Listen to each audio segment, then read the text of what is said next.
Place a square of fine dark chocolate on your tongue and close your eyes. Feel it begin to soften at exactly body temperature, releasing a symphony of flavors. As it melts, over 400 flavor compounds flood your palate while your brain releases a cocktail of feel-good chemicals. That perfect melting point isn't coincidence. It's nature's engineering at its finest. The average person consumes 12 pounds of chocolate annually, yet most have never seen the football-sized pods where this magic begins, or understood the incredible journey from bitter seed to silky indulgence. Tonight on Midnight Deep Dive, we're going to change that. What's your favorite chocolate? Mine's a split between dark and hazelnut. Let me know in the comments below. Now settle in and get comfortable. Let's embark on a journey through time and across continents to discover everything there is to know about this magical substance we call chocolate. Chapter 1: The Ancient Origins of Chocolate. Our story begins roughly 3,000 years ago in the steamy lowlands of what is now southern Mexico.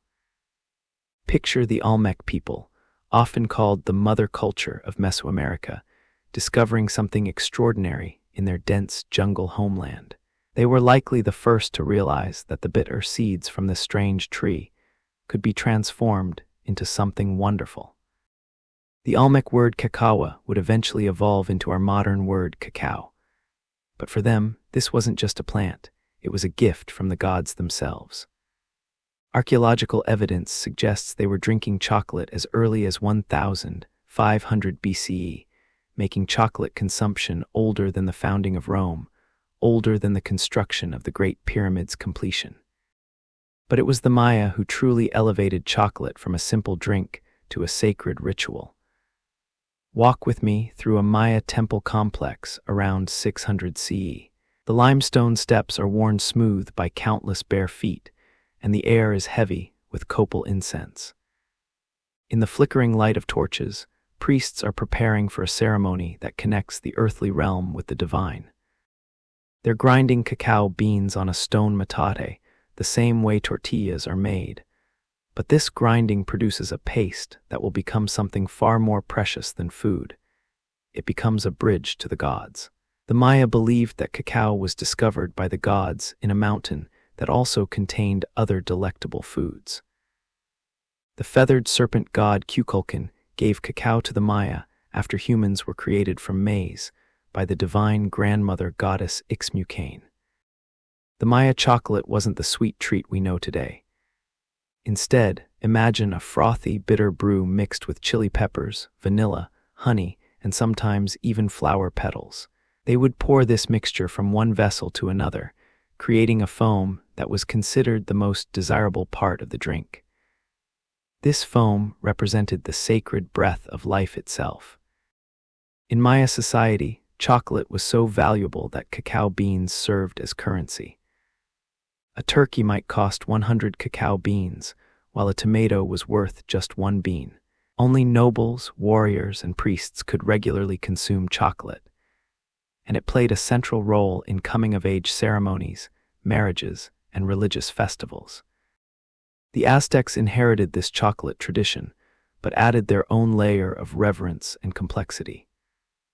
When the Spanish conquistador Hernán Cortés first encountered the Aztec Emperor Moctezuma II in 1519, he witnessed something extraordinary. The emperor would drink up to 50 cups of chocolate daily from golden goblets, believing it gave him strength and virility. The Aztecs called their chocolate drink Zacatl, Zacal meaning bitter, and Atl meaning water. For the Aztecs, cacao beans were literally gifts from the god Quetzalcoatl, who had stolen them from the sons of the sun and given them to humanity. According to legend, Quetzalcoatl was eventually banished by other gods for sharing this divine gift, but not before promising to return. Some historians believe that Moctezuma initially thought Cortés might be the returning Quetzalcoatl, which partly explains the emperor's initially warm reception of the Spanish.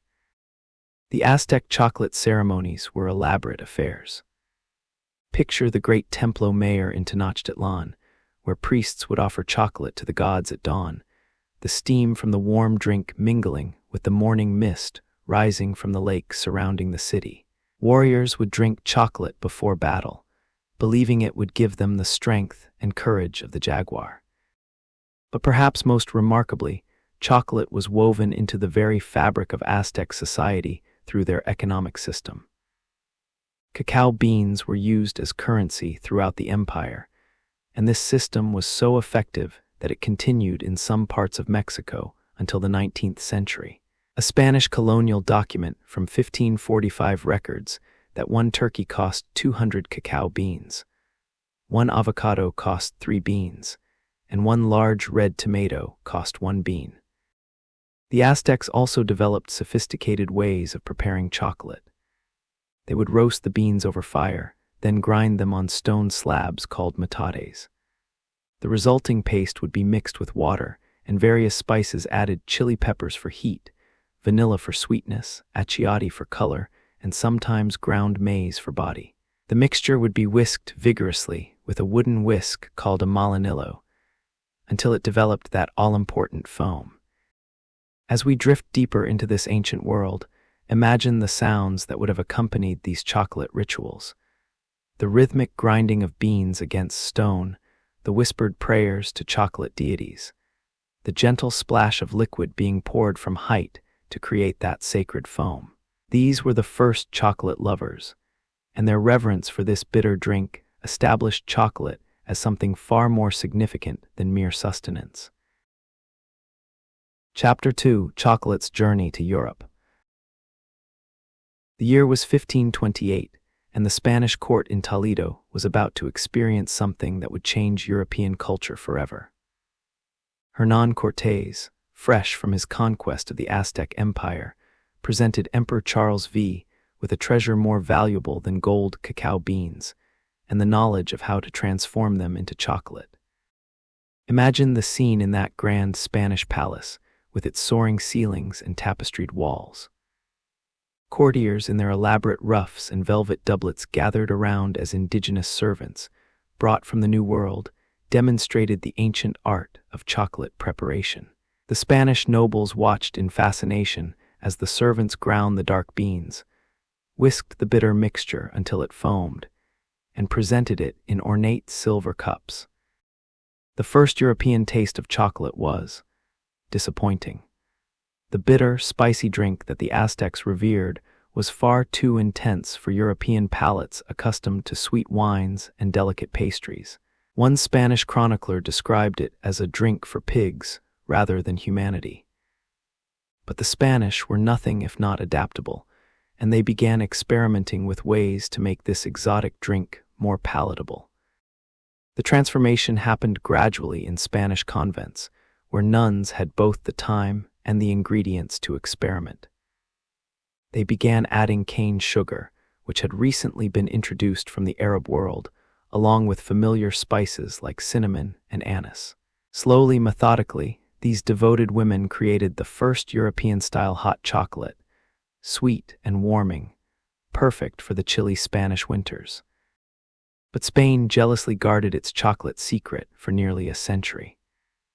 The recipe and the cacao beans themselves were among the most closely protected trade secrets in the Spanish Empire, more valuable than silver or gold. Spanish ships laden with cacao would sail from Veracruz to Seville, their precious cargo destined only for Spanish nobility and convents. The secret couldn't be contained forever. When the Spanish Princess Anne of Austria married the French King Louis XIII in 1615, she brought her love of chocolate with her to the French court. Picture the Palace of Versailles in its early glory, where Anne would hold intimate chocolate parties in her private apartments, serving the exotic drink in delicate Sevres porcelain cups to her closest friends and confidants. The French, with their sophisticated palates and love of culinary innovation, embraced chocolate with passion. They refined the Spanish recipes, adding vanilla from their colonies in Madagascar and experimenting with different ratios of sugar and spice. French chocolatiers developed new techniques for grinding and mixing, creating smoother, more refined chocolate drinks. By the 1660s, chocolate had captured the imagination of Paris. Chocolate houses began appearing throughout the city, elegant establishments where the wealthy would gather to sip chocolate, discuss philosophy, and conduct business.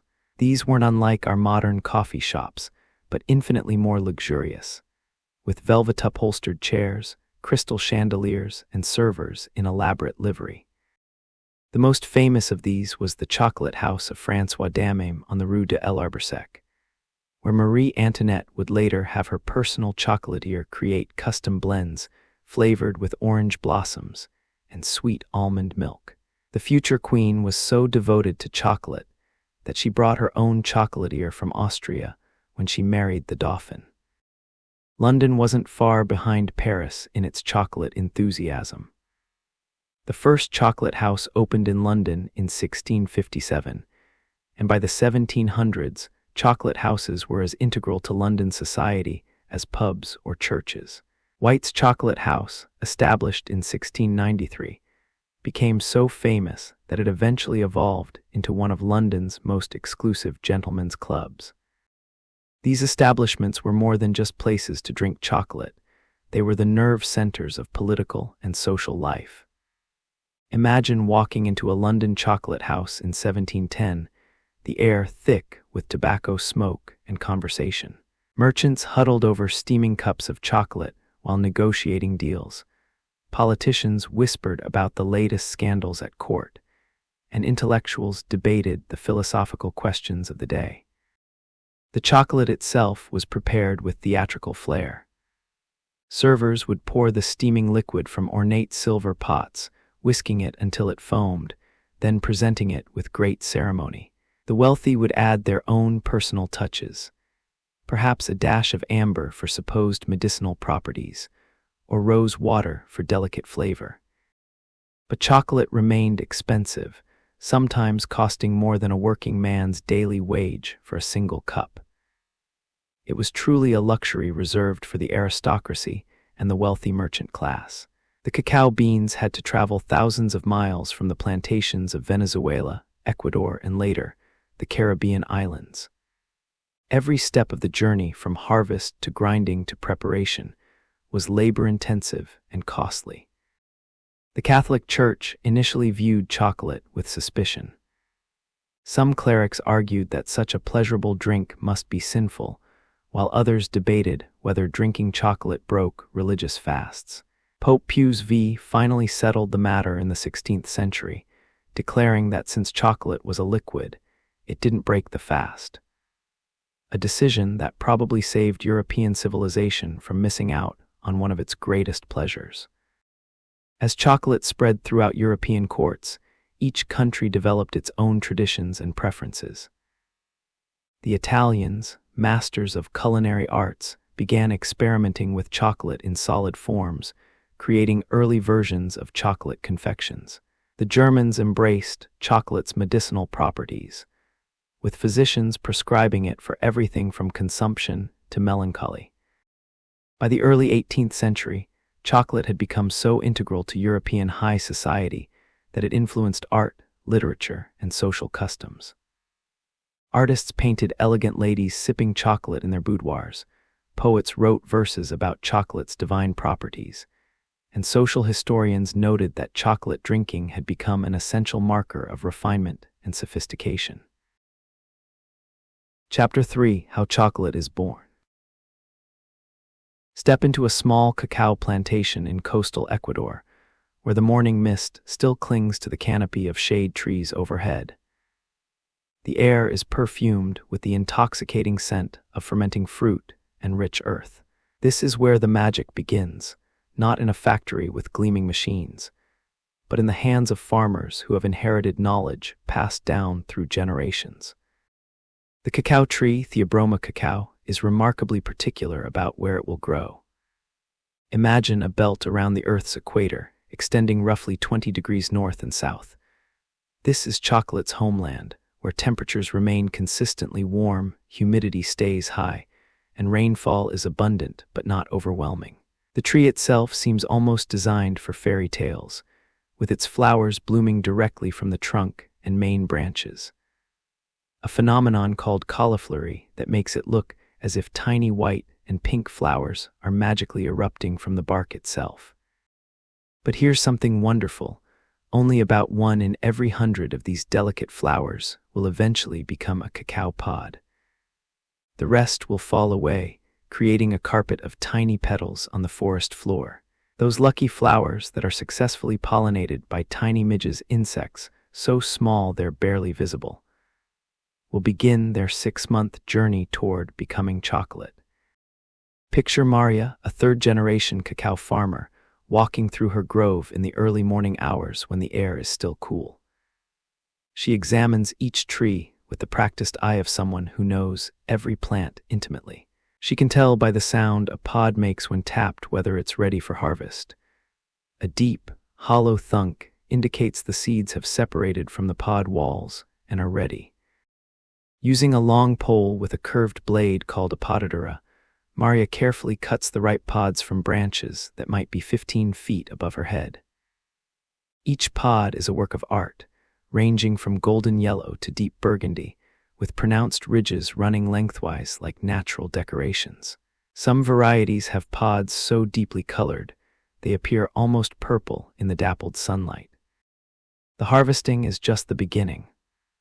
Maria splits each pod open with a practiced motion, revealing 30 to 40 seeds nestled in sweet, white pulp that tastes remarkably like lychee fruit. This pulp, called mucilage, is crucial to the chocolate-making process, though most chocolate lovers never even know it exists. The seeds and pulp are carefully scooped into wooden boxes or banana leaves, beginning the fermentation process that transforms bitter, astringent seeds into the complex precursors of chocolate flavor. This fermentation is perhaps the most critical step in the entire chocolate-making process. Yet it happens not in sterile laboratories, but in simple wooden boxes under the tropical sun. For the next 5 to 7 days, the seeds undergo a remarkable transformation. Wild yeasts present in the air begin consuming the sugary pulp, converting it to alcohol and then to acetic acid. The temperature inside the fermenting mass rises to nearly 120 degrees Fahrenheit, creating an environment where enzymes break down proteins and develop the flavor compounds that will eventually become chocolate. Imagine the aroma during this process sweet and wine-like at first, then gradually developing earthy, fruity notes as the fermentation progresses. Maria turns the mass every couple of days, ensuring even fermentation and preventing unwanted bacterial growth. The seeds gradually change color from purple to brown, a sign that the fermentation is working its magic. After fermentation comes drying, typically done on raised bamboo beds or concrete patios, where the seeds are spread thin and raked regularly to ensure even moisture removal.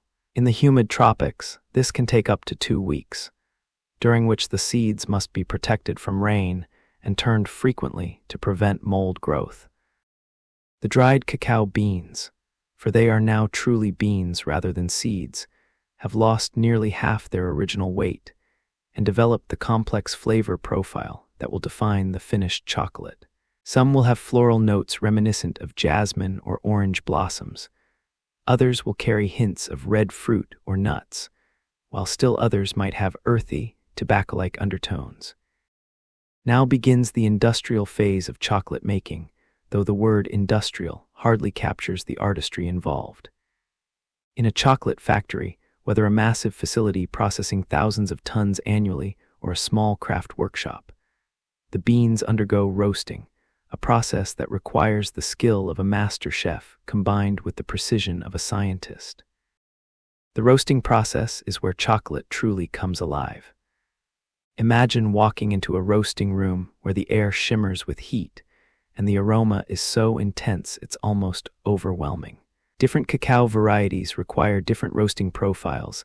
Some need high heat for a short time, others prefer gentle, prolonged roasting. The roaster must judge by sound, smell, and color when the beans have reached their optimal point. During roasting, the Maillard reaction, the same chemical process that browns bread and creates the complex flavors in coffee, transforms simple sugars and amino acids into hundreds of flavor compounds. The beans crack audibly when properly roasted, their shells becoming brittle and easy to remove. The next step is winnowing, where the roasted beans are cracked and the shells blown away, leaving pure cacao nibs, small, crunchy pieces of roasted cacao that taste intensely chocolatey but remain quite bitter. These nibs contain roughly 55% cocoa butter, a fat so perfectly designed for chocolate making that it melts at precisely body temperature. The nibs are then ground in machines that vary from traditional stone mills, called melangers, to modern steel refiners. This grinding process generates heat through friction, gradually melting the cocoa butter and creating a thick paste called chocolate liquor, though it contains no alcohol whatsoever. This is where the magic of texture happens. The grinding continues for hours, sometimes days in the case of the finest chocolates, in a process called conching. Named after the shell-shaped containers originally used, conching aerates the chocolate, allowing volatile acids to escape while developing smooth texture and complex flavor. During conching, additional ingredients might be added: sugar for sweetness, milk powder for creaminess, vanilla for aroma, and sometimes lecithin to improve texture. Each ingredient must be added at precisely the right moment, and in exactly the right proportion to achieve the desired flavor profile. The final step is tempering, perhaps the most technically challenging aspect of chocolate making. Chocolate contains 6 different crystal forms, but only one produces the glossy appearance, satisfying snap, and perfect melting qualities we associate with good chocolate. The tempering process involves carefully controlling temperature as the chocolate cools, encouraging the formation of the correct crystals while preventing the wrong ones. Picture a chocolatier working with tempered chocolate, the liquid flowing like silk from a ladle, setting up glossy and smooth, with that distinctive crack when bitten. This is the culmination of a process that began months earlier in a tropical grove, guided by human hands and ancient knowledge at every step. Chapter 4: The Science of Chocolate Bliss. Close your eyes and place a square of fine dark chocolate on your tongue. Don't chew, just let it rest there as your body temperature begins to work its magic. What you're experiencing in these first moments is one of nature's most perfectly engineered sensory encounters, a cascade of chemical and physical reactions that have been fine-tuned over millions of years of evolution. The chocolate begins to soften and melt at precisely 93 degrees F, just below your body temperature of 98.6 degrees F. This isn't coincidence. It's the result of cocoa butter's unique crystalline structure, a fat so perfectly designed for melting in your mouth that confectioners have never found an adequate substitute. As the chocolate melts, it releases hundreds of volatile compounds into your mouth and nasal cavity, creating the complex flavor experience we call chocolate. But something even more remarkable is happening inside your brain. The moment chocolate touches your tongue, your taste buds send signals racing along neural pathways to your brain's reward centers.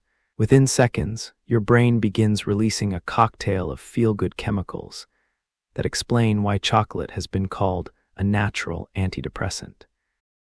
The first wave of this chemical symphony comes from sugar, which triggers the release of serotonin, the neurotransmitter associated with feelings of well-being and happiness.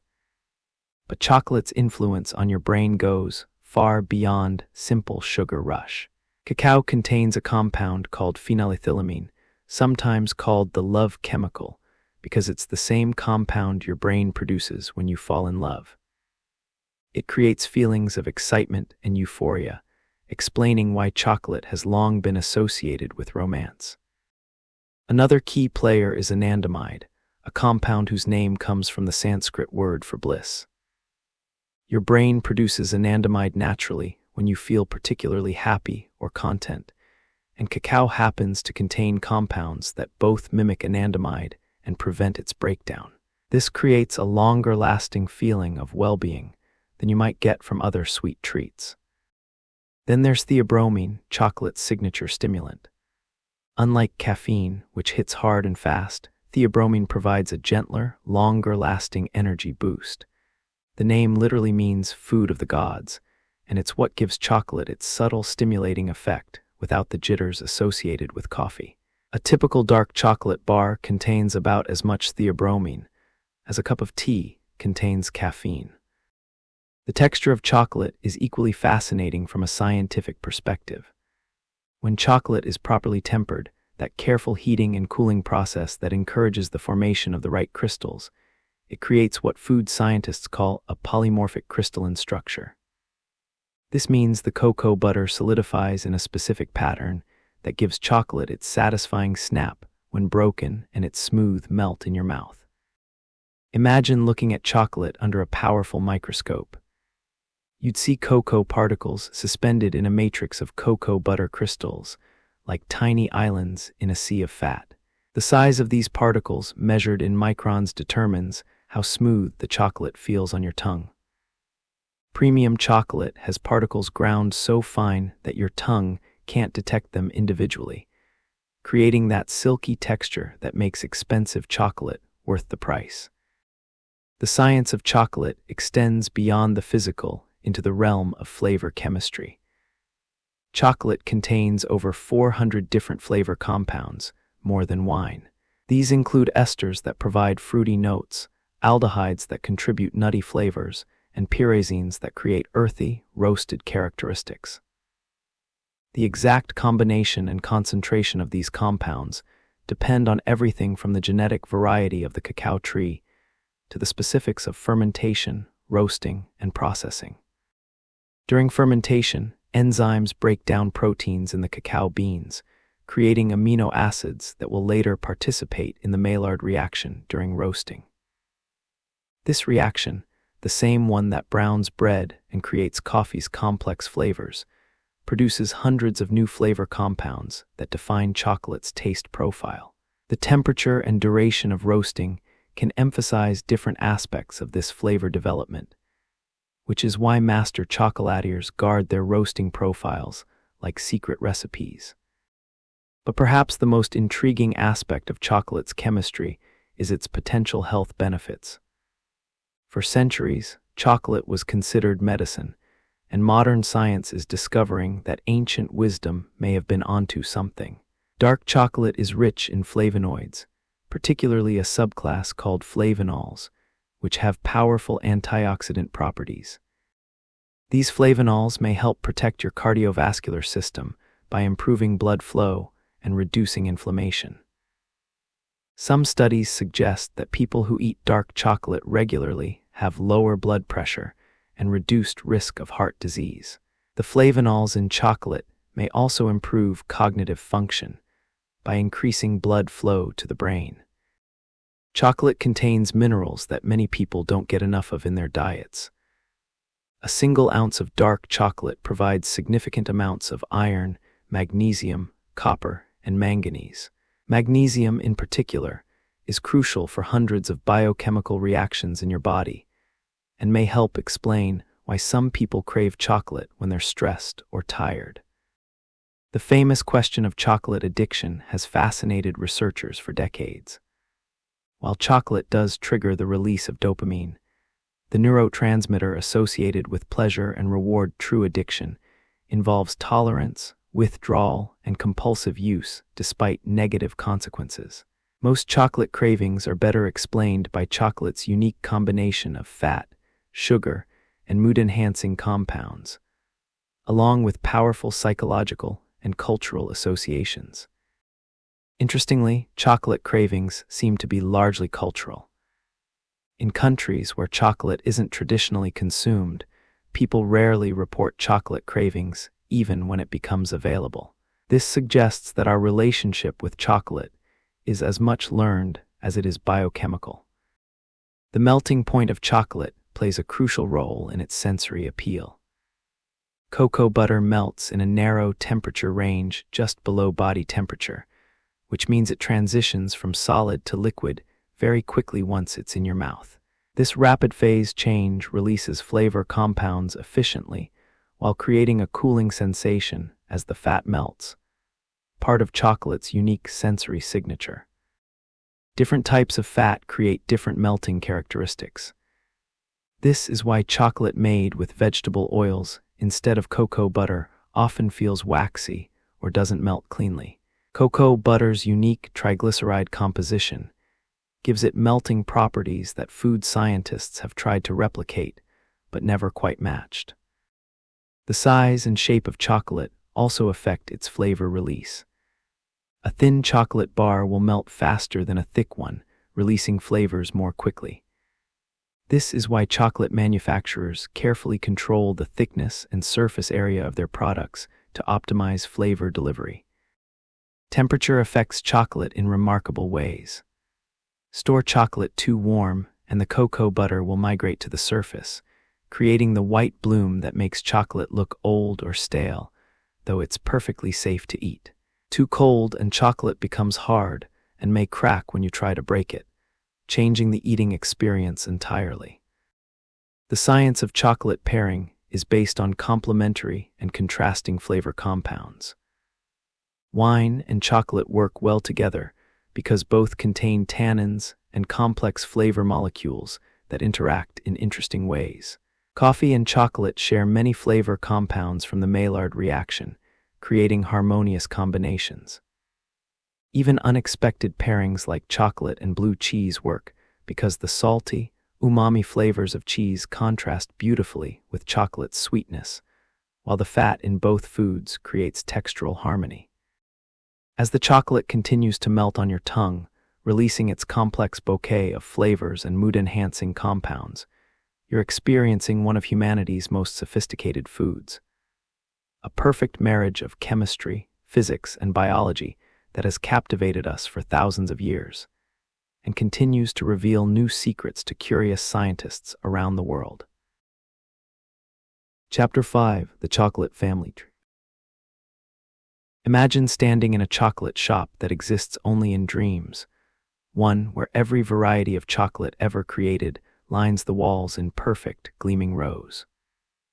The air itself seems to shimmer with possibilities as you realize that the simple word chocolate encompasses a universe of flavors as complex and varied as wine or whiskey.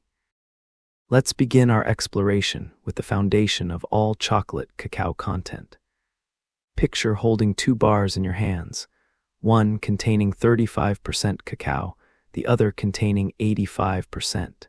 They might both be called chocolate, but they're as different from each other as a gentle stream is from a rushing river. The first will be sweet, mild, and comforting, the chocolate of childhood memories and warm afternoons. The second will be bold, complex, and intense, a sophisticated symphony of flavors that unfolds slowly on your tongue. The journey up the percentage scale is like climbing a mountain of flavor intensity. At 50–60% cacao, you're in the foothills, still sweet enough for most palates, but with enough cacao to provide real chocolate character. This is where many people first discover that chocolate can be more than just candy. It can be cuisine. As you climb to 70%, the landscape changes dramatically. Here, the chocolate becomes wine-like in its complexity. You might taste red fruits reminiscent of cherries or raspberries, floral notes like violet or rose, or earthy flavors suggesting mushrooms or leather. The sweetness retreats to become a supporting player rather than the star, allowing the true voice of the cacao to sing. At 85% and beyond, you're in rarefied air where chocolate becomes meditation.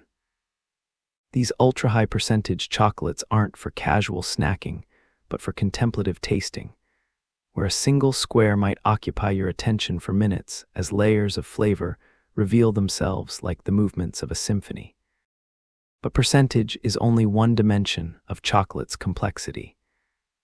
The concept of single-origin chocolate opens up entirely new territories of flavor exploration. Just as wine expresses the terroir of its vineyard, chocolate reflects the soil, climate, and environment where the cacao trees grew. Transport yourself to Madagascar, where cacao trees grow in the shadow of vanilla vines.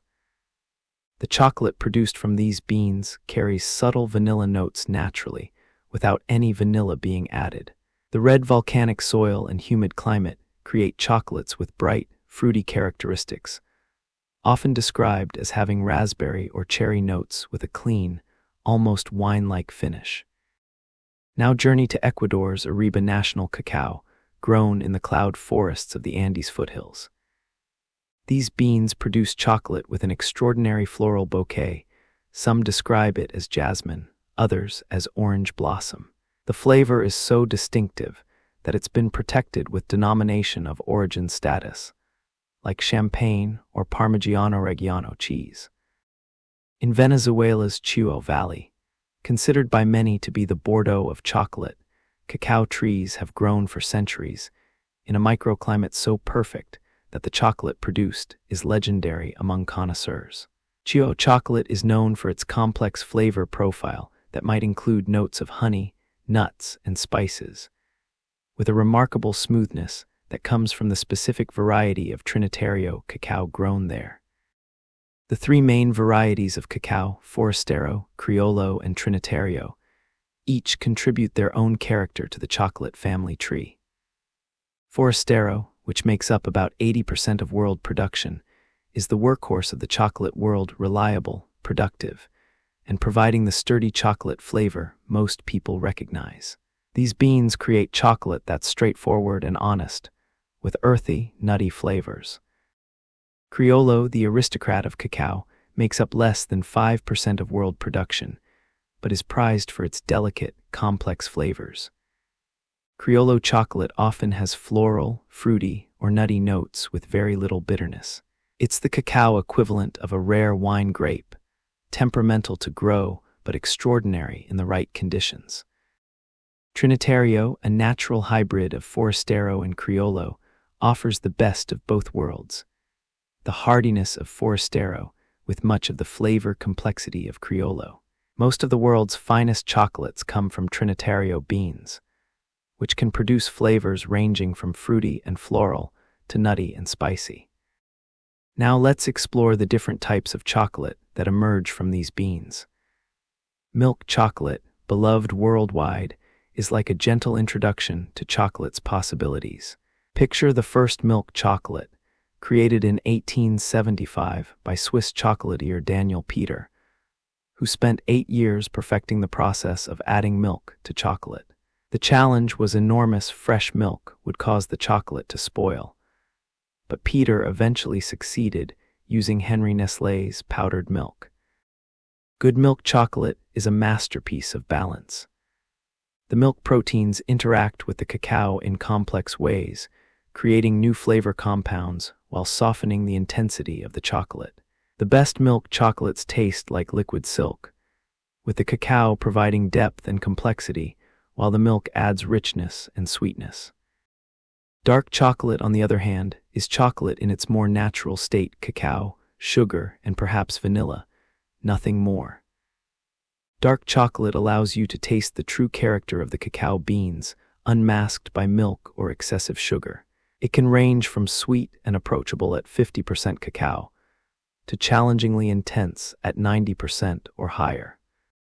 White chocolate occupies a unique position in the chocolate family. Made from cocoa butter but containing no chocolate liquor, it's technically not chocolate at all, yet it provides its own pleasures. Good white chocolate has a rich, vanilla-forward flavor with subtle notes from the cocoa butter that hint at its chocolate origins. The newest member of the chocolate family is ruby chocolate, discovered accidentally by Belgian chocolatier Callebaut in 2004, but not released commercially until 2017. Made from specific beans grown in Ecuador, Myanmar, and Brazil, ruby chocolate has a natural pink color and a fruity, slightly tart flavor unlike any other chocolate. It represents the continuing evolution of chocolate, proving that even after centuries of chocolate making, new discoveries are still possible. Flavored chocolates open yet another universe of possibilities. Imagine chocolate infused with lavender from the fields of Provence, its purple essence creating a chocolate that tastes like a summer evening in the French countryside. Or picture chocolate blended with Japanese matcha, the earthy green tea powder creating a confection that bridges two ancient traditions of craftsmanship. Chili chocolate brings us full circle to chocolate's ancient roots, recreating the spicy drinks that the Aztecs considered divine. Modern versions might use Mexican ancho chilies for smoky heat, or Thai chilies for bright fire, each creating a different conversation between sweet and spicy on your palate. Salt chocolate represents one of the most successful modern innovations in chocolate making. The salt doesn't make the chocolate taste salty. Instead, it acts like a flavor enhancer, making the chocolate taste more chocolatey while adding textural interest. Fleur de sel from Brittany, pink Himalayan salt, or smoked sea salt, each contribute their own character to the chocolate. Chapter 6: The Art of Chocolate Making. In a small chocolate workshop in Brussels, master chocolatier Henry Leroux approaches a marble table where pools of melted chocolate wait like dark mirrors.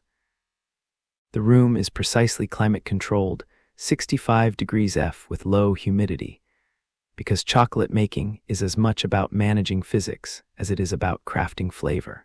What happens in the next few minutes will determine whether this chocolate becomes a glossy masterpiece with the perfect snap, or a dull, crumbly disappointment.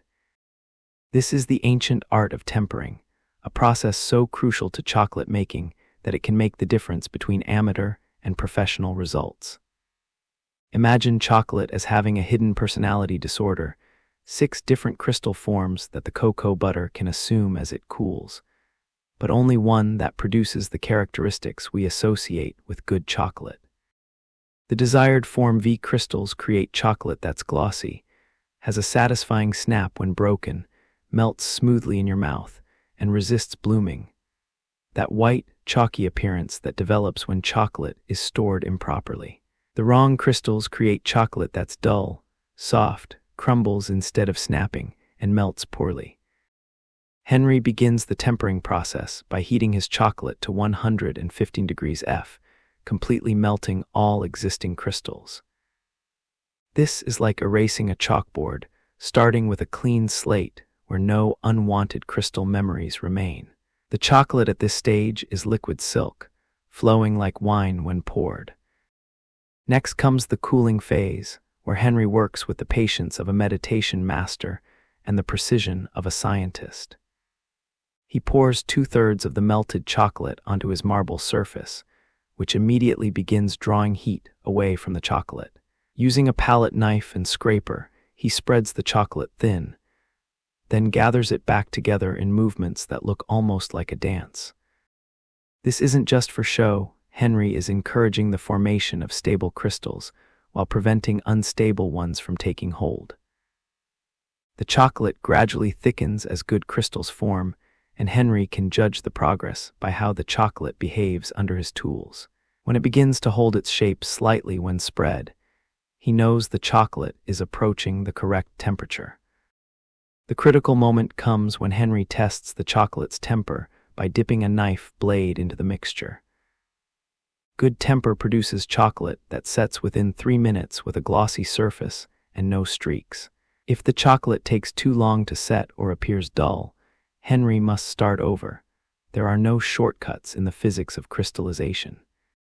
Once properly tempered, the chocolate has a working window of perhaps 30 minutes before it begins to thicken too much to use.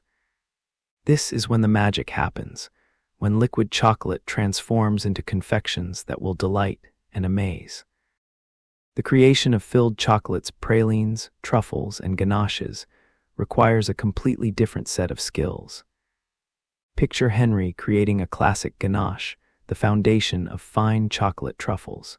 He heats heavy cream to just below boiling, then pours it over chopped dark chocolate in a precise ratio. Typically 2 parts chocolate to 1 part cream for a firm ganache, though the ratio varies depending on the intended use. The process looks simple, but requires intuitive understanding of emulsification, the science of convincing fat and water to blend smoothly. Henry stirs the mixture slowly from the center outward, creating a vortex that gradually incorporates the cream into the chocolate. The mixture transforms from broken and grainy to smooth and glossy as the emulsion forms. Temperature control is crucial here too. If the cream is too hot, it can break the chocolate structure, creating a grainy texture. Too cool, and the emulsion won't form properly. Henry can judge the temperature by how the mixture feels against the bowl and how it behaves under stirring. For flavored ganaches, Henry adds ingredients at specific moments in the process. Alcohol goes in after the emulsion forms, but while the ganache is still warm, this allows the alcohol to integrate without causing the mixture to seize. Vanilla and other extracts go in last, when the ganache has cooled enough that the volatile flavor compounds won't evaporate. Fruit purees require special attention because their water content can destabilize the emulsion. Henry often reduces fresh fruit purees by half to concentrate flavors and remove excess moisture. Some fruits, like pineapple and papaya, contain enzymes that can break down the chocolate, so they require special handling or enzyme deactivating treatments. The art of chocolate molding opens up endless creative possibilities. Henry uses polycarbonate molds that create chocolates with mirror-like surfaces, but the process requires perfect tempering and careful attention to detail. Before filling molds, he polishes them until they gleam, because any imperfection in the mold will be magnified in the finished chocolate. For hollow chocolates like Easter eggs or Santa figures, Henry uses a technique called shell molding. He fills the clean, polished mold with tempered chocolate, then immediately inverts it to drain out the excess, leaving a thin shell coating the mold's interior. The thickness of this shell depends on how long he waits before draining. Too thin, and the chocolate will be fragile. Too thick, and it becomes clunky. Creating filled bonbons requires multiple steps that test every aspect of Henry's skill. First, he creates chocolate shells by filling molds with tempered chocolate, then draining them to leave perfect hollow forms. These shells must be thin enough to bite through easily, but thick enough to hold their fillings without cracking. The fillings themselves are works of art, perhaps a lavender honey ganache infused with flowers from Provence, or a passion fruit caramel that captures tropical sunshine in golden sweetness. Each filling requires different techniques and considerations. Caramels must be cooked to precise temperatures to achieve the right consistency. Fruit preparations need the right balance of pectin or other gelling agents to hold their shape without becoming rubbery. Enrobing coating centers with chocolate requires Henry to work like a conductor orchestrating a complex symphony. The chocolate must be perfectly tempered, the room temperature controlled, and the timing precise. Henry dips each center into the chocolate using a specialized fork, allowing excess to drain while ensuring complete coverage. The cooling process is critical here too. Henry places the enrobed chocolates on parchment paper in a cool room where they'll set slowly and evenly. Too fast cooling can cause thermal shock that creates cracks, while too slow cooling allows poor crystal formation that creates dull, soft chocolate. Quality control in chocolate making requires senses trained through years of experience. Henry can judge chocolate's temper by its sound when stirred, its appearance as it flows, and how it feels against his tools. He can detect off flavors that might indicate problems with fermentation, roasting, or storage of the original beans. The bloom that sometimes appears on chocolate tells stories to trained eyes. White bloom is usually cocoa butter that has migrated to the surface due to temperature fluctuations, unsightly but harmless. Gray bloom might indicate sugar bloom caused by moisture, which can affect texture and flavor. Different types of bloom require different storage solutions to prevent recurrence. Modern chocolate making has embraced technology while maintaining respect for traditional techniques. Temperature controllers ensure precise heating, while marble cooling tables provide consistent working surfaces. Some chocolatiers use machines for tempering large quantities, but the artisanal touch remains irreplaceable for fine work. The seasonal nature of chocolate work adds another layer of complexity. Summer humidity can make tempering nearly impossible without air conditioning, while winter's dry air can cause chocolates to crack. Henry adjusts his techniques based on weather conditions, sometimes adding extra humidity to his workspace or allowing longer cooling times. Storage of finished chocolates requires the same attention to detail as their creation. Chocolates should be kept at 65 degrees F with low humidity, away from strong odors that chocolate readily absorbs. Properly stored fine chocolates can maintain their quality for weeks or even months, though they're rarely given the chance. As Henry places his finished chocolates in elegant boxes, each piece represents hours of skilled work and centuries of accumulated knowledge. From the ancient Maya who first discovered cacao's potential to modern artisans like Henry who continue pushing the boundaries of what's possible with chocolate, each bonbon carries forward a tradition of craftsmanship that transforms simple ingredients into edible art. Chapter 7: Chocolate Around the World. Step into a small cafe in Oaxaca, Mexico, where the early morning light filters through hand-blown glass windows, and the air carries the intoxicating aroma of cinnamon, vanilla, and chocolate. Behind the counter, Isabel grinds cacao beans with almonds and sugar on a volcanic stone metate, using techniques her grandmother taught her and her grandmother's grandmother perfected. This is chocolate at its most authentic, a direct descendant of the sacred drinks that once graced Aztec temples. Isabel adds a pinch of chili de arbol for warmth and a hint of Mexican vanilla, then slowly incorporates warm milk while whisking with a wooden malanillo until the drink foams like cappuccino. This is chocolate de mesa table chocolate, and it represents an unbroken chain of tradition stretching back thousands of years. Each sip connects you to the ancient past while warming you for the day ahead. The Mexican chocolate tradition has evolved beyond drinks into complex culinary applications that showcase chocolate's versatility. In the kitchens of Puebla, mole poblano simmers in enormous clay pots, its dark, complex sauce containing more than 20 ingredients including several types of chilies and chocolate. The chocolate doesn't make the sauce sweet. Instead, it adds depth and richness, binding the flavors together while contributing subtle bitter notes that balance the heat of the peppers. Travel north to the United States, and you'll find chocolate traditions that reflect the country's melting pot heritage.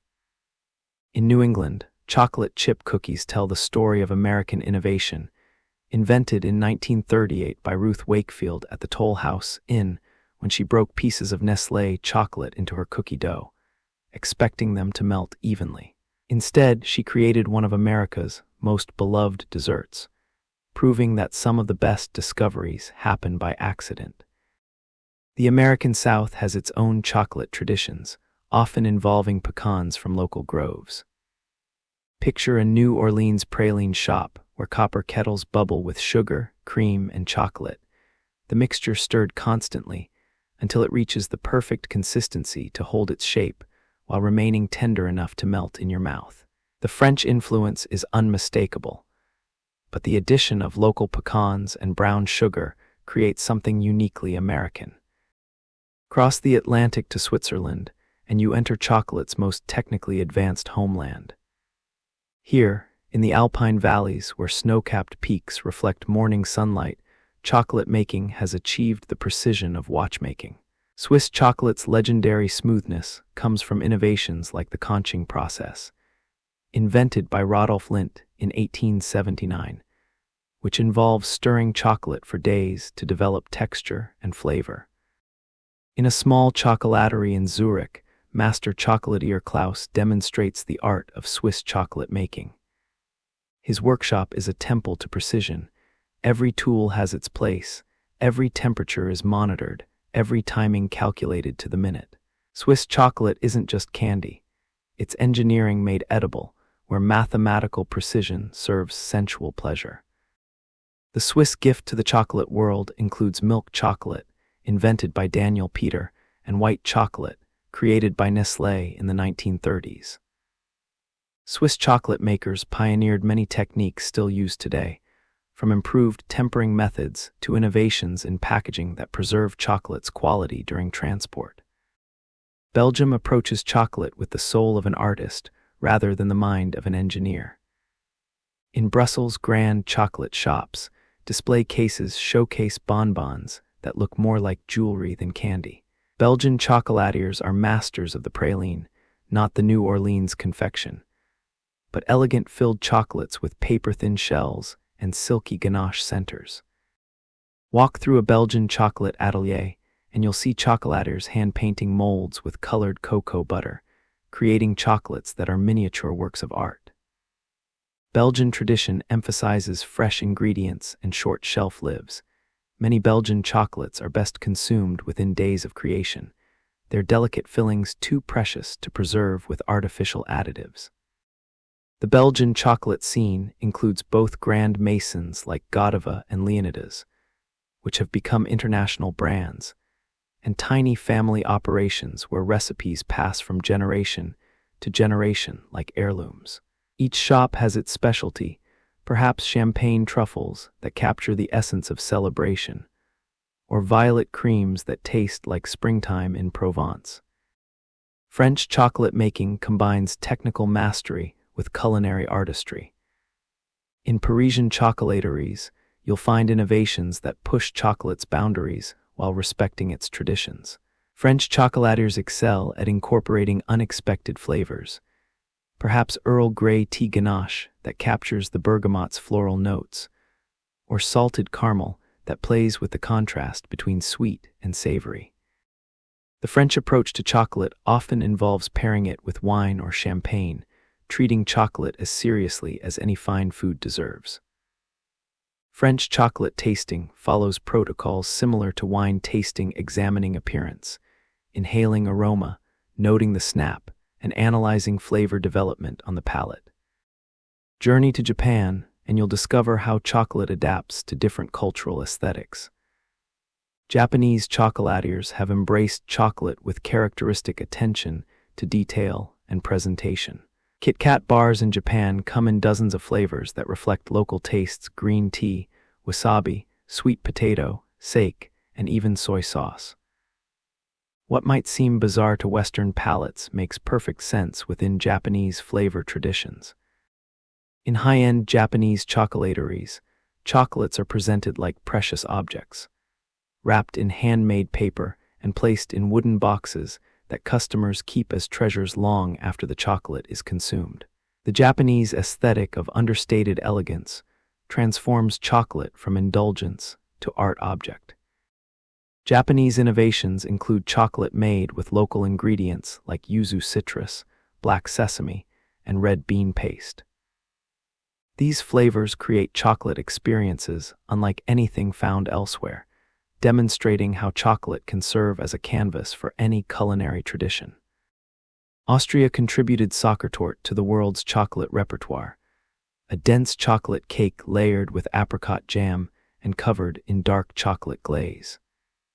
Created in 1832 by Franz Sacher at the Hotel Sacher in Vienna, this dessert sparked a legal battle over the authentic recipe that lasted for decades. Today, both the Hotel Sacher and Demel Café claim to serve the original version, and chocolate lovers continue the delicious debate. In Italy, chocolate takes many forms, from the thick, almost pudding-like hot chocolate served in Turin's historic cafes, to the hazelnut-rich gianduja that originated in Piedmont. Italian chocolate makers excel at combining chocolate with nuts, creating confections like bassi that pair chocolate with hazelnuts in perfect harmony. The Italian approach to chocolate often emphasizes simplicity and quality ingredients over elaborate techniques. A perfect espresso con cioccolato, espresso with a square of dark chocolate slowly dissolved in the hot coffee, represents Italian chocolate philosophy. Let excellent ingredients speak for themselves, without unnecessary complication. Germany and Austria have given the world Lebkuchen gingerbread cookies, often covered in chocolate, that become holiday traditions. German chocolate making tends toward the practical and delicious, rather than the artistic, producing excellent everyday chocolates that families enjoy without ceremony. Scandinavian countries have developed their own chocolate traditions despite their northern climates. Nordic chocolate often incorporates local flavors like lingonberry, cloudberry, or sea salt, creating chocolates that taste distinctly of their homeland. The long, dark winters make chocolate particularly precious in these regions, where it provides comfort during months of limited daylight. Modern global chocolate culture has created fusion traditions that combine techniques and flavors from different continents. You might find chocolate made with Indian spices, African flavors, and European techniques, creating confections that represent our interconnected world. The rise of bean-to-bar chocolate making has created a global community of small-scale chocolatiers who source cacao directly from farmers, creating chocolates that express specific origins and farming practices. These chocolates tell stories of particular farms, specific harvests, even individual cacao trees whose beans create chocolate with unique characteristics. Fair trade and organic chocolate movements have added ethical dimensions to chocolate enjoyment, connecting consumers with the farmers who grow their cacao. These movements recognize that the best chocolate experiences happen when everyone in the supply chain benefits from the transaction. As you travel the world through its chocolate traditions, you discover that chocolate serves as a universal language of pleasure and comfort, yet speaks with distinct local accents that reflect the cultures that have embraced it. Each tradition adds its own chapter to chocolate's continuing story, ensuring that this ancient food remains eternally modern and endlessly surprising. Chapter 8: Chocolate in Culture and History. In the flickering candlelight of a Spanish colonial church in 1650, Sister Maria Esperanza carefully prepares the evening chocolate for her convent's evening meal. The nuns have spent hours debating whether drinking chocolate breaks their religious fast, a theological question that has reached the highest levels of the Catholic Church. Pope Pius V has declared that since chocolate is liquid, it doesn't break the fast, but Sister Maria still whispers a small prayer of gratitude as she stirs cinnamon into the dark, bitter drink. This scene captures one of chocolate's most fascinating roles in human history, not just as food, but as a cultural force that has shaped politics, religion, economics, and social customs for centuries. Chocolate has been currency and contraband, medicine and luxury, political tool and religious sacrament. In the great trading centers of medieval Mesoamerica, cacao beans served as money with more stability than many modern currencies. The beans were so valuable that counterfeiting became a serious problem. Unscrupulous traders would hollow out cacao beans and fill them with mud, creating chocolate currency as fake as any modern counterfeit bill. The exchange rates were precisely established. One turkey was worth 100 cacao beans, a tomato cost 3 beans, and an avocado was worth 1 bean. When Spanish conquistadors first encountered this cacao currency, they were baffled. Here was money that grew on trees, a concept so foreign to European thinking that it took decades for them to understand its sophistication. The cacao currency system was so effective that it continued in some parts of Mexico until the 19th century, long after Spanish silver had replaced it in most transactions. The European adoption of chocolate created new social rituals that reflected and reinforced class distinctions. In 17th century London, chocolate houses became the meeting places of high society, politics, and finance. White's Chocolate House, established in 1693, became so exclusive that it eventually evolved into one of London's most prestigious gentlemen's clubs. Here, over cups of expensive chocolate, fortunes were made and lost, political alliances formed, and social connections cultivated. The chocolate house culture created new etiquette and social codes. How you held your chocolate cup, how you stirred it, even how you wiped the foam from your lips became markers of social status. Chocolate drinking required special equipment, delicate porcelain cups, silver stirring spoons, and elaborate serving sets that displayed wealth as much as they facilitated consumption. In France, chocolate became entangled with royal politics and feminine power. Marie Antoinette's devotion to chocolate was so famous that she brought her own chocolatier from Austria when she married the future Louis XVI. Her morning chocolate ritual, served in delicate Sevres porcelain while she held court in her private apartments, became part of the elaborate ceremony that surrounded royal life at Versailles. The French revolutionaries later used Marie Antoinette's chocolate consumption as evidence of her excessive luxury and disconnection from common people's struggles. "Let them eat chocolate" might not be what she actually said, but chocolate had become so associated with aristocratic privilege that it served revolutionary propaganda perfectly. Literature has long used chocolate as a symbol of temptation, luxury, and forbidden pleasure. In the 18th and 19th centuries, chocolate appeared in novels as a marker of sophistication and sensuality. Characters who drank chocolate were worldly, often slightly dangerous, and always more interesting than those who stuck to simple tea or coffee. The famous British author Samuel Richardson used chocolate drinking scenes to indicate his character's moral complexity.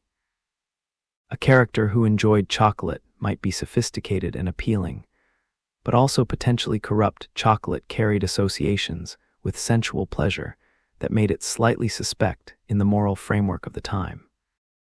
The Industrial Revolution transformed chocolate from aristocratic luxury to democratic pleasure, but this transformation created its own cultural tensions. When mass-produced chocolate became affordable for working-class families, social critics worried about the moral implications. Would easy access to such pleasure corrupt the working classes? Some temperance advocates even argued that chocolate consumption could lead to more serious vices. The marketing of chocolate to children created new cultural categories and concerns. When Milton Hershey began producing affordable milk chocolate bars in the early 1900s, he helped create the modern concept of candy as children's food. This shift required new social negotiations around childhood, pleasure, and parental authority. Chocolate advertising became increasingly sophisticated, selling not just taste but emotional experiences and social aspirations. Cadbury's Milk Tray Man promised romance and adventure, while Godiva positioned chocolate as luxury that ordinary people could afford. These advertising campaigns shaped how entire generations thought about chocolate's role in their lives. World War II transformed chocolate into a symbol of home, comfort, and American generosity. U.S. military rations included chocolate bars specifically designed to boost morale and provide quick energy.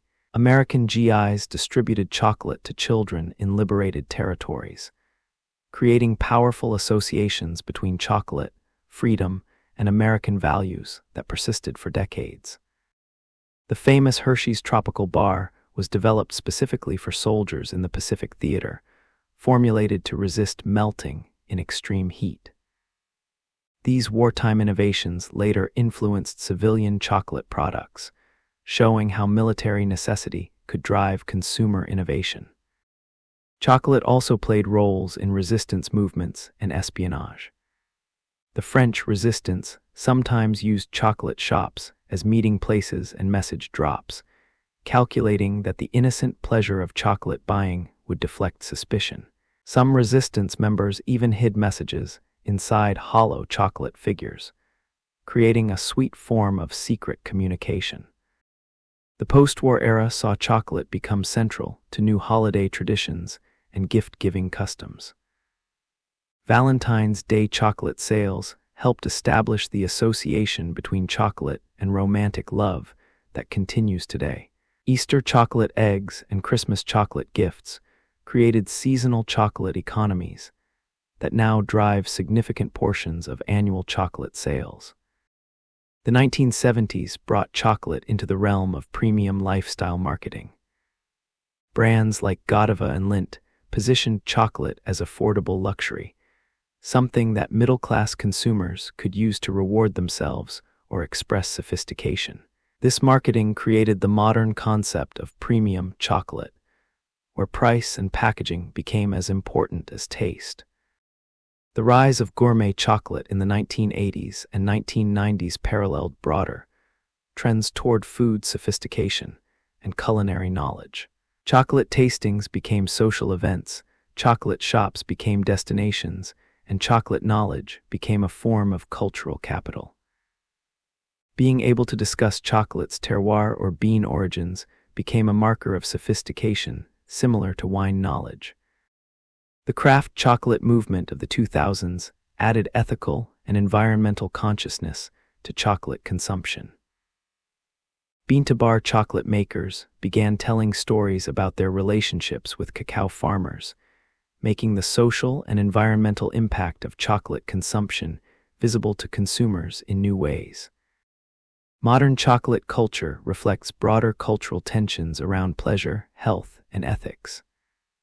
Chocolate consumption can be celebration or guilty pleasure, sophisticated appreciation or mindless indulgence, ethical choice or environmental problem. These contradictions make chocolate a perfect mirror for contemporary anxieties about consumption, pleasure, and responsibility. Social media has created new chocolate cultures where aesthetic presentation becomes as important as taste.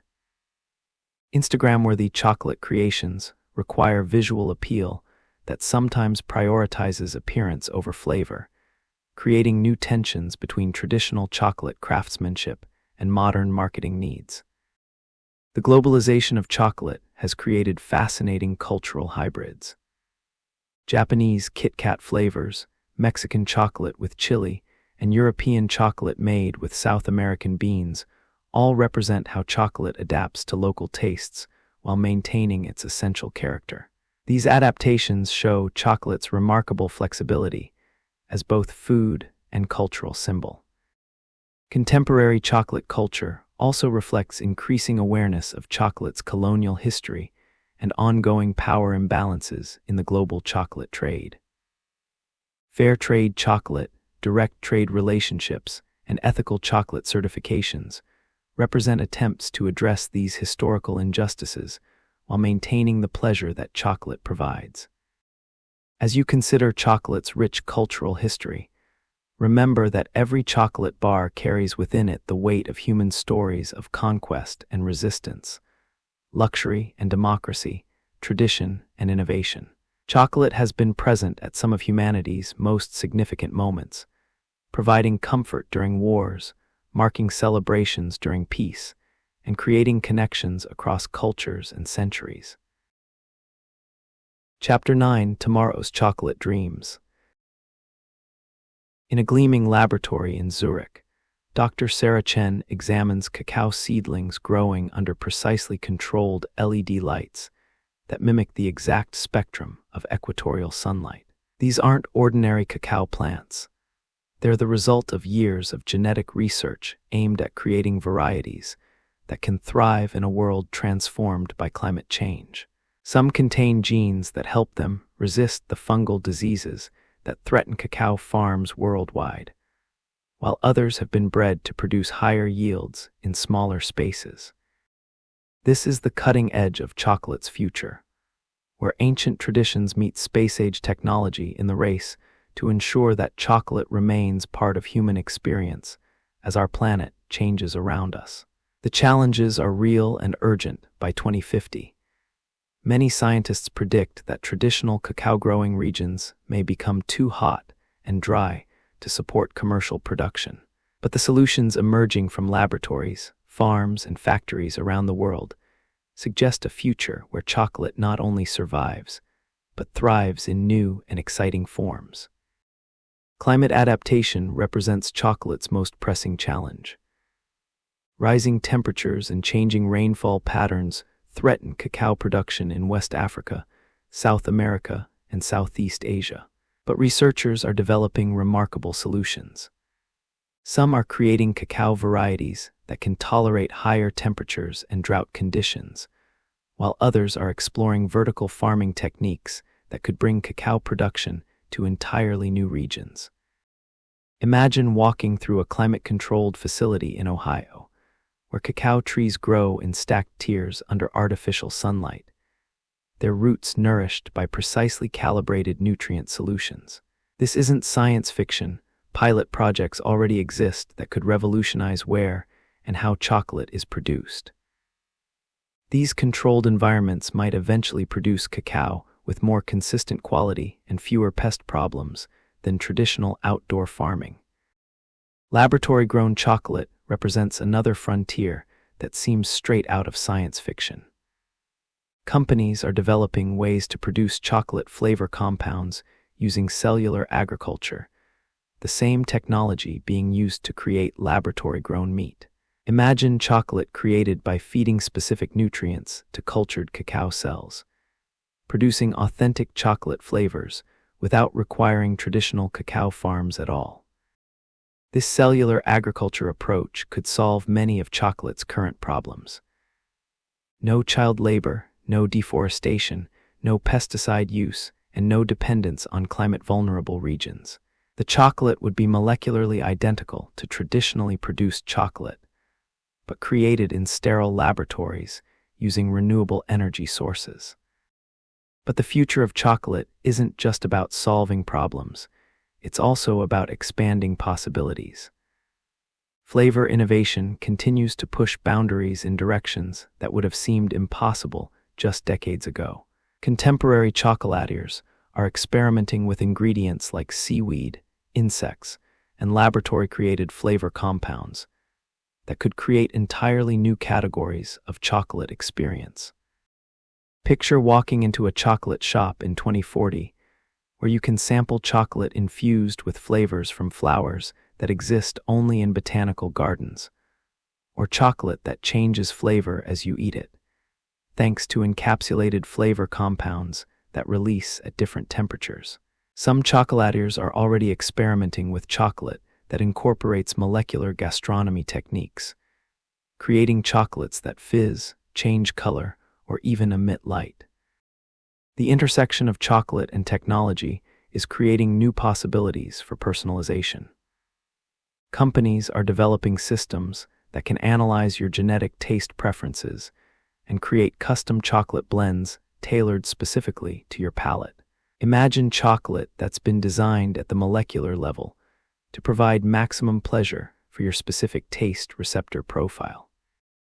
3D printing technology is already being used to create chocolate sculptures and confections with impossible geometries.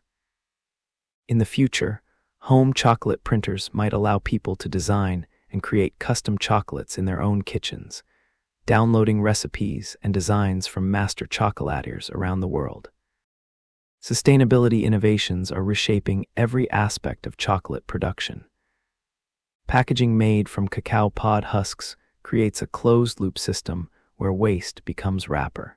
Some companies are experimenting with edible packaging made from chocolate itself, eliminating waste entirely while adding an extra layer of indulgence. Blockchain technology is creating unprecedented transparency in chocolate supply chains. Consumers can already scan QR codes on some chocolate bars to trace the beans back to specific farms, seeing photos of the farmers who grew their cacao and learning about the conditions under which it was produced. This technology could eventually create direct financial relationships between consumers and farmers, cutting out middlemen and ensuring more money reaches the people who grow our chocolate. Artificial intelligence is being applied to chocolate production in fascinating ways. AI systems can analyze the flavor profiles of different cacao beans and predict optimal blending ratios to achieve specific taste targets. Some chocolate makers are using AI to monitor fermentation and drying processes, making real-time adjustments to optimize flavor development. The future of chocolate retail is becoming increasingly experiential. Chocolate shops are evolving into immersive destinations where customers can watch chocolate being made, participate in tastings guided by AI systems that adapt to individual preferences, and even create their own chocolate blends using interactive flavor libraries. Virtual and augmented reality are creating new ways to experience chocolate. Imagine putting on VR goggles and taking a virtual tour of the cacao farm where your chocolate originated, meeting the farmers and learning about their practices while you taste the finished product. Some companies are already experimenting with AR experiences that overlay information about chocolate's flavor compounds and health benefits as you eat. Space exploration is creating new frontiers for chocolate consumption. Astronauts have long enjoyed specially formulated chocolate in space, and as commercial space travel develops, chocolate will likely be among the comfort foods that make long journeys bearable. Some companies are already developing chocolate specifically designed for zero-gravity consumption. The health benefits of chocolate continue to be revealed through advancing scientific research. Future chocolates might be designed as functional foods, containing carefully calibrated doses of flavonoids, probiotics, and other beneficial compounds. Imagine chocolate that's specifically formulated to support cognitive function, cardiovascular health, or immune system strength medicine that tastes like indulgence. Personalized nutrition is driving innovations in custom chocolate formulations. Companies are developing systems that can analyze your individual health markers and create chocolate supplements tailored to your specific nutritional needs.